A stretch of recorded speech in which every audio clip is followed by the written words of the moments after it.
السلام عليكم ورحمة الله وبركاته. إن الحمد لله نستعينه ونستغفره ونعوذ بالله من شرور أنفسنا وسيئات أعمالنا. من يهده الله فلا مضل له ومن يضلل فلا هادي له. وأشهد أن لا إله إلا الله وحده لا شريك له وأشهد أن محمدا عبده ورسوله. أما بعد. கண்ணியத்துக்குரிய சகோதரர்களே, மரியாதைக்குரிய தாய்மார்களே, எல்லாம் அல்ல அல்லாஹுடைய மகத்தான அருளால் புனித ரமலானுடைய மாதத்தில் கடமையான தொழுகையை முடித்து உபரியான வணக்கங்களிலும் ஈடுபட்டு விட்டு அல்லாஹுடைய மார்க்கத்தை அறிந்து கொள்வதற்காக வேண்டி நேரத்தை ஒதுக்கி நாம் அமர்ந்திருக்கிறோம். இந்த நல்ல சந்தர்ப்பத்தில் அபாதிராக்கள் என்று சொல்லக்கூடிய அப்துல்லா என்ற பெயர் கொண்ட நபித்தோழர்களில் சிலரை பற்றிய செய்திகளை நாம் அறிந்து வருகிறோம். அதிலே முதல் நபித்தோழராக அப்துல்லா இப்னு அப்பாஸ் ரலியல்லாஹு அன்ஹு அவர்கள் சம்பந்தமான செய்திகளை நாம் அறிந்து கொண்டிருக்கிறோம். அப்துல்லா இப்னு அப்பாஸ் அவர்களை இப்னு அப்பாஸ் என்று சொல்லி சுருக்கமாக அழைப்பார்கள் என்று சொல்லி நாம் குறிப்பிட்டோம்.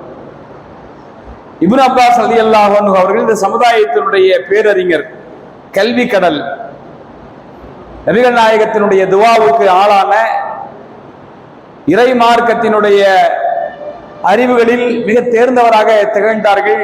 குர்ஆனுடைய விளக்க உரையில மிக கைதேர்ந்த அறிஞராக திகழ்ந்தார்கள் என்பதை குறித்தெல்லாம் நேற்றைய தினம் நாம் பார்த்தோம். இன்றைய தினம் நாம் அவர்களுடைய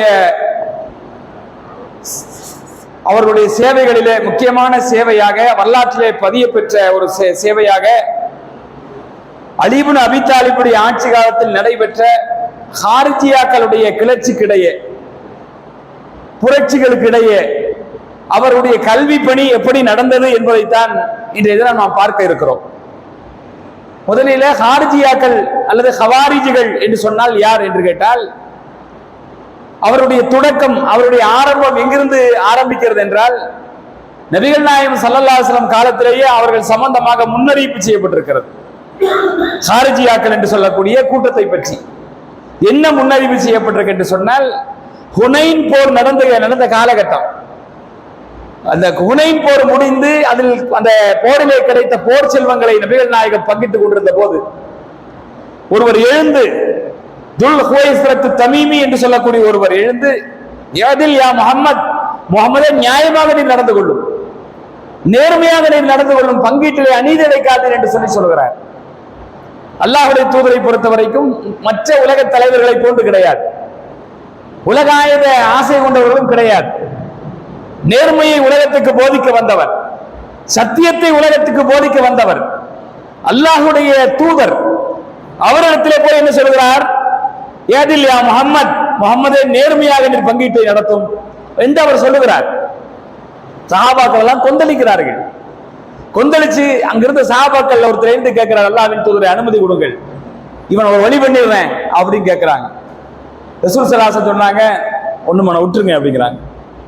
பிறகு ஒரு தகவலை குறிப்பிடுகிறார்கள், இவனுடைய சந்ததியிலிருந்து, இந்த மனுஷனுடைய துல் ஹுவைஸ்ரத்து தமீமியினுடைய சந்ததியில் சிலர் தோன்றுவார்கள், பக்தி மார்க்கத்திலே முத்தி போனவர்கள்.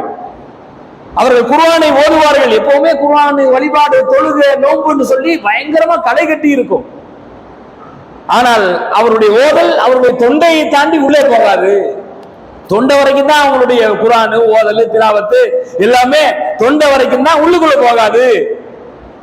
ஆனால் ஒரு கட்டத்திலே அவர்கள் யம்ருகுன மின தீனி கமா யம்ருக்கு ரமியத்து மின ஸஹமி, அம்பு ஈகிற போது அது வேட்டை பிராணியுடைய உடலை தைத்து கொண்டு உள்ளே புகுந்த அந்த பக்கத்தில் கடந்து செல்வதை போன்று அவர்கள் தீனை விட்டு போய்விடுவார்கள், இஸ்லாத்தை விட்டு போயிடுவானுங்க அவனுங்க அப்படின்னு சொல்லி அல்லாஹ்வுடைய தூதர் ஸல்லல்லாஹு அலைஹி வஸல்லம் முன்னறிவிப்பு செய்த அந்த துல் ஹுவைஸ்ரத்து தமீமினுடைய கூட்டம் தான் ஹவாரிஜிகள்.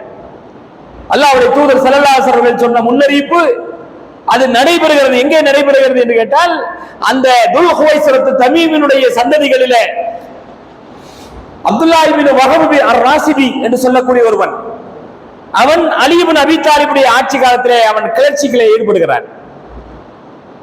அலி இப்னு அபீ தாலிபுடைய ஆட்சி காலமே நிறைய ஃபித்னாக்கள் சூழ்ந்த ஒரு காலகட்டம். நிறைய குழப்பங்கள் சூழ்ந்த காலகட்டம். எங்கிருந்து தொடங்கியது? உஸ்மான் இப்னு அஃபான் ரலியல்லாஹு அன்ஹுடைய இறுதி காலகட்டத்தில் அவருடைய மரணத்தை தொடர்ந்து அங்கிருந்து பிரச்சனைகள், நாட்டுக்குள்ளே உள்நாட்டு பிரச்சனைகள் தொடங்கிவிட்டது. என்ன பிரச்சனை? ஒன்னே ஒண்ணுதான் பிரச்சனைக்கு அடிப்படை. உஸ்மான் ரலியல்லாஹு அன்ஹு அவர்கள் கிளர்ச்சிக்காரர்களால் கொல்லப்பட்டார்கள். அவர்கள் இறந்த பிறகு அலி இப்னு அபீ தாலிப் அவர்கள் ஆட்சிக்கு வருகிறார்கள். அவர்கள் ஆட்சிக்கு வருகிற போது உடனடியாக உஸ்மான் ரலியல்லாஹு அன்ஹு அவர்களை கொலை செய்தவர்களை பழிக்கு பழி வாங்க வேண்டும், தக்க நடவடிக்கை எடுக்க வேண்டும், அதிலே முதலில் கவனம் செலுத்த வேண்டும் என்று சொல்லி பிரஷர் கொடுக்கிறாங்க அலி இப்னு அபீ தாலிப் அவர்களுக்கு. பெரிய பெரிய சஹாபாக்கள் எல்லாம் யார் மாதிரி? நபிகள் நாயகத்துடைய அன்பு மனைவி அன்னை ஆயிஷா ரலியல்லாஹு அன்ஹா அவர்களும் அதில் வருவார். பிரஷர் கொடுக்கிற ஆளுகள்ல அப்துல்லா இப்னு சுபைர் அவர்கள் ஒருவர், முஆவியா இப்னு அபீ சுஃபியான் அவர்கள் ஒருவர். இவர்கள் எல்லாம் என்னது அலி இடத்துல பிரஷர் கொடுக்கறாங்க. அது எந்த அளவுக்கு இது என்று சொன்னால் 2 குரூப்பா உடைய அளவுக்கு ஆயிப்போச்சு. நாடே பிளவுபடக்கூடிய அளவுக்கு ஆயிப்போச்சு இந்த பிரச்சனை. 2 வரலாற்று புகழ்பெற்ற 2 போர் நடைபெற்றது. சிஃபீன் என்று சொல்லக்கூடிய ஒரு போரும், ஜமல் என்று சொல்லக்கூடிய 2 போரும் இந்த உஸ்மான் இப்னு அஃபான் ரலியல்லாஹு அன்ஹுடைய மரணத்துக்கு பழி வாங்க வேண்டும், உடனடியாக நடவடிக்கையில ஆட்சியாளர் அலி இறங்க வேண்டும் என்று சொல்லி அந்த போர்கள் நடைபெற்றது. ஜமல் போர் யார் தலைமை தாங்கி இருந்தார்கள் தெரியுமா? நபிகள் நாயகம் ஸல்லல்லாஹு அலைஹி வஸல்லத்துடைய மனைவி ஆயிஷா ரலியல்லாஹு அன்ஹா தலைமை தாங்கி இருந்தார்கள். யாருக்கு எதிராக? அலி இப்னு அபீ தாலிப் எதிராக. சிஃபீன் போர் அதில் யார் தலைமை தாங்கி இருந்தா? நபிகள் நாயகத்துடைய உற்றவர் முஆவியா இப்னு அபீ சுஃபியானுடைய தலைமையில அலிக்கு எதிராக படை திரண்டார்கள். போர் நடைபெற்றது. சஹாபாக்கள் பல பேர் கொல்லப்பட்டார்கள். எதுக்கு? உஸ்மானுடைய அந்த கொலைக்கு பழி வாங்க வேண்டும் என்பதுதான் கோரிக்கை.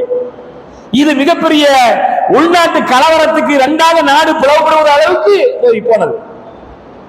ஒரு கட்டத்தில் சிஃபீன் போருடைய போர் நடைபெற்று முடிந்த பிறகு சமாதானத்துக்கு அலி இப்னு அபீ தாலிப் விரும்புகிறார்.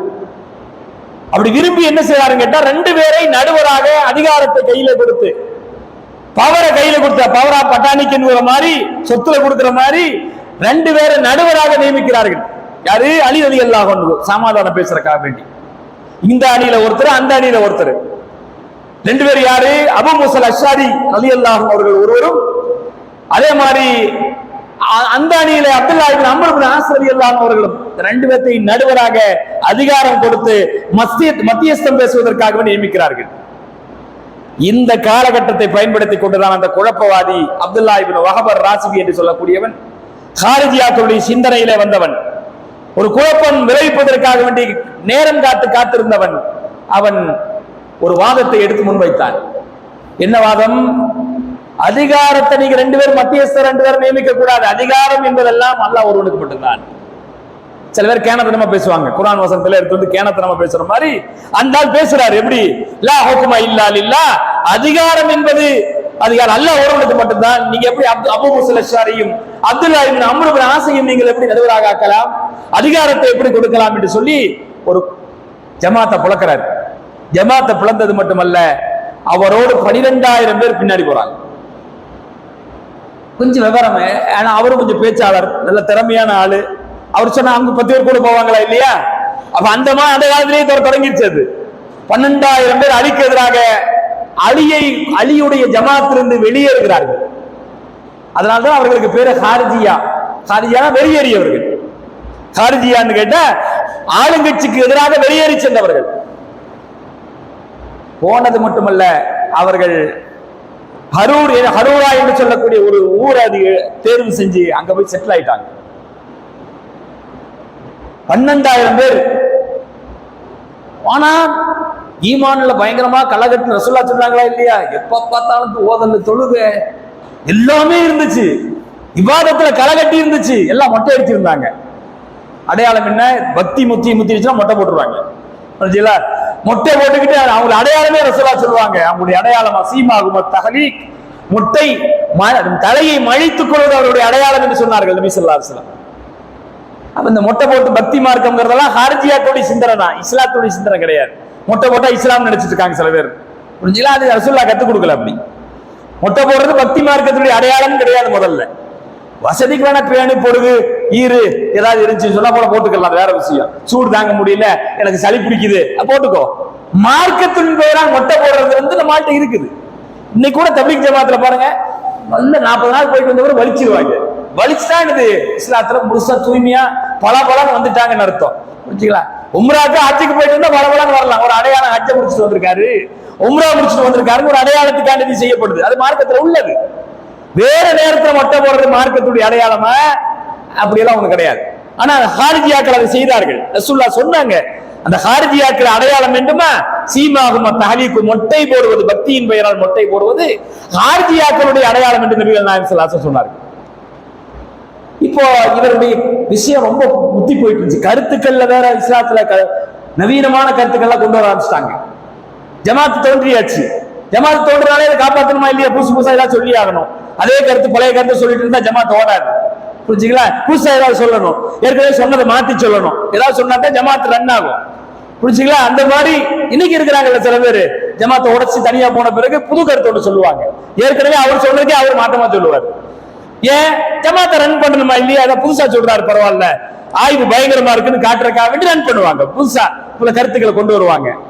அப்ப அதே மாதிரி ஹாரிஜியாக்கள் முன்வைத்த கருத்துக்கள் என்னென்ன அப்படின்னு கேட்டா, முதல் கருத்து தஹ்கீம் என்று சொல்லக்கூடிய லா ஹுக்ம இல்லா லில்லாஹ், ஆட்சி அதிகாரம் என்பது அல்லாஹ்வுக்கு தான்.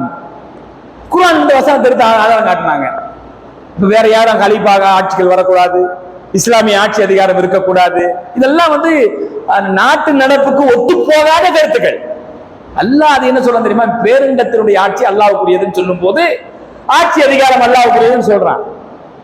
லா ஹுக்ம இல்லா லில்லாஹ் என்ன அர்த்தம்? அல்லாஹ் சொல்லக்கூடிய அர்த்தம் வேற, இவர்கள் மாற்றி திரித்து கொடுத்த விளக்கம் என்பது வேறு. இவங்க என்ன விளக்கம் கொடுக்குறாங்க? நீ எல்லாம் ஆட்சிக்கு வரக்கூடாது, அதிகாரம் கொடுத்து அபூ மூஸா அல்-அஷ்அரி கொண்டு வந்து நடுவராக உட்கார வைக்க கூடாது, அப்துல்லாஹ் இப்னு அம்ர் இப்னு ஆஸ நடுவராக கொண்டு வரக்கூடாது. எந்த கருத்தெல்லாம் பிடிக்கலையோ அந்த கருத்துக்கு எதிராக குர்ஆன் வசனத்தை வளைச்சாங்க. ஒண்ணு. ரெண்டாவது, அவங்க சொன்ன குழப்பவாத கருத்துக்கள்ல அடுத்ததுக்கு ஹாரிஜியாக்கள் முன் வச்ச கருத்து என்னவென்று சொன்னால், இரண்டாவது ஒரு கருத்து, நாங்கள் சொல்லக்கூடிய கருத்துக்கு எதிர்கருத்து யார் சொல்லுகிறார்களோ அவர்களை கொல்வது ஹலால். எப்படி? நாங்க சொல்லக்கூடிய இஸ்லாம், நாங்க சொல்லக்கூடிய கருத்துக்களுக்கு எதிர்கருத்து யார் சொல்லுகிறாரோ அவரை தஹலீல் என்று சொல்வதற்கு பேரு, கொல்லுவது ஹலால் என்று சொல்லி பத்துவா கொடுத்தாங்க. புரிஞ்சுங்களா? இது கருத்து. மூணாவது ஒரு கருத்து, கோப்பவாத கருத்துக்கள் நிறைய, அதுல முக்கியமான 3ஐ மட்டும் சொல்கிறேன். மூணாவது கருத்து என்னன்னு கேட்டா, பெரும்பாவம் செய்தவர் முஸ்லிமா காபிரா? இஸ்லாத்துல பெரும்பாவம் இருக்கா இல்லையா? மிகப்பெரிய பாவம் என்று சொல்லி 7 நபிகள் நாயகம் ஸல்லல்லாஹு அலைஹி வஸல்லம் குறிப்பிட்டு காட்டுவாங்க. கொலை செய்வது, இணை கற்பிப்பது, விபச்சாரம் செய்வது, இப்படி 7 சொல்லுவாங்களா இல்லையா? அப்ப அந்த மாதிரி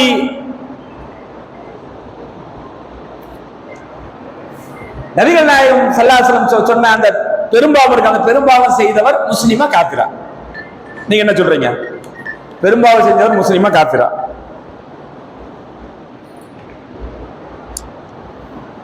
இஸ்லாத்தை விட்டு வெளியேறிடுவா? ஒருத்தர் விபச்சாரம் பண்ணிட்டாரு, அவரை இஸ்லாத்தை விட்டு வெளியேறிடுவார். ஒருத்தர் சூனியம் செஞ்ச செயலத்தில் ஈடுபட்டாரு, இஸ்லாத்தை விட்டு வெளியேறிடுவாரா? ஆனா ஹாரிஜியாக்கள் சொன்னாங்க என்னண்டு, யாராவது ஒரு பெரும்பாவத்தில் ஈடுபட்டால் அவர் இஸ்லாத்தை விட்டு வெளியேறி காபிராகி விடுவார்.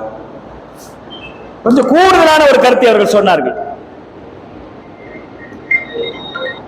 கூடுதலான ஒரு கருத்தை அவர்கள் முன்வைத்தார்கள். என்ன சொன்னாங்க அப்படின்னு கேட்டா, யாராவது ஒரு பெரும்பாவத்தில் ஈடுபட்டால் அவர் இஸ்லாத்தை விட்டு வெளியேறி விடுவார்.